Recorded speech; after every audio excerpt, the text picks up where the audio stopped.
जनतेच्या समस्येच्या बातम्या। एमएससीबी खेळते कंत्राटी कामगारांच्या जीवाशी। शरदचंद्र पवार राष्ट्रवादी काँग्रेसच्या वतीनं 15 ऑगस्ट रोजी उपोषण। खेड तालुक्यातील निळी गावातील घटना। गुरुवार दिनांक 8 जुलै दुपारी 2:30 वाजता विजेच्या धक्क्याने कंत्राटी कामगार दिनेश माने पोलवरून खाली पडला, गंभीर जखमी। उपचाराची साधी एमएससीबीने दखल घेतली नाही। कंत्राटी कामगाराला चालू लाईनवर पोलवर चढविणाऱ्या लाईनमन व अधिकाऱ्यांवर कारवाईसाठी व कंत्राटी कामगारांच्या सुरक्षिततेसाठी शरदचंद्र पवार राष्ट्रवादी काँग्रेस खेड तालुका अध्यक्ष विनायक निकम यांचे कार्यकारी अभियंता यांना 15 ऑगस्टच्या उपोषणाचे निवेदन। मी खेड तालुका राष्ट्रवादी काँग्रेस शरदचंद्र पवार पक्षाचा खेड तालुका अध्यक्ष या नात्याने आज आम्ही हे निवेदन दिलेलं आहे आणि त्या निवेदनाची दखल त्यांनी घ्यावी या उद्देशाने आम्ही 15 ऑगस्टला उपोषण देखील करणार आहोत। पण ही प्रथम दर्शनी आम्ही त्यांना त्या मुलाला किंवा त्याच्या कंत्राटी जी लोक आहेत त्यांना न्याय मिळावा या उद्देशाने आज आम्ही प्रथम दर्शनी त्यांना निवेदन दिलं।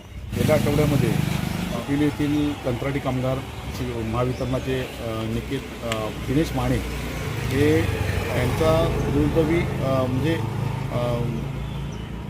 पोलवरती चढून पडले, त्यांना तिथे दुखापत झाली। परंतु ते कंत्राटी कामगार असल्याकारणाने जे परमनंट कामगार जे होते त्यांनी त्यांना वरती चढायला लावलं त्याच्यावरती कायदेशीर कारवाई व्हावी अशी एमएससीबीकडे आम्ही पत्रकार परिषदेद्वारे आम्ही त्यांना आज निवेदन दिलेलं आहे। आमचं एकच म्हणणं आहे की कंत्राटी कामगार आहेत, कंत्राटी कामगार म्हटल्यानंतर त्यांना पोलवर चढायचा खरामध्ये अधिकार नसतो, परंतु हे जे परमनंट जे कामगार होते कोण कांबळे नावाचे त्यांनी त्याला पोलवर विद्युत वाहिनी चालू असताना पोलवर चढायला लावले। तर हा कुठला कायदा यांचा आहे? कारण एकतर तो गरीब परिस्थितीतला मुलगा आणि असल्याने त्याला तो दुर्दैवाने वाचला, त्याच्या आईवडिलांचं पुण्याई होती तो वाचला। परंतु हे कांबळे आणि जो कोण बंद करणारा लाईन बंद करणारा जो कोण होता त्याच्यावर कायदेशीर कारवाई आणि जे कोण अधिकारी असेल त्यांच्यावर कायदेशीर कारवाई व्हावी ही माझी प्रामुख्याने मागणी आहे।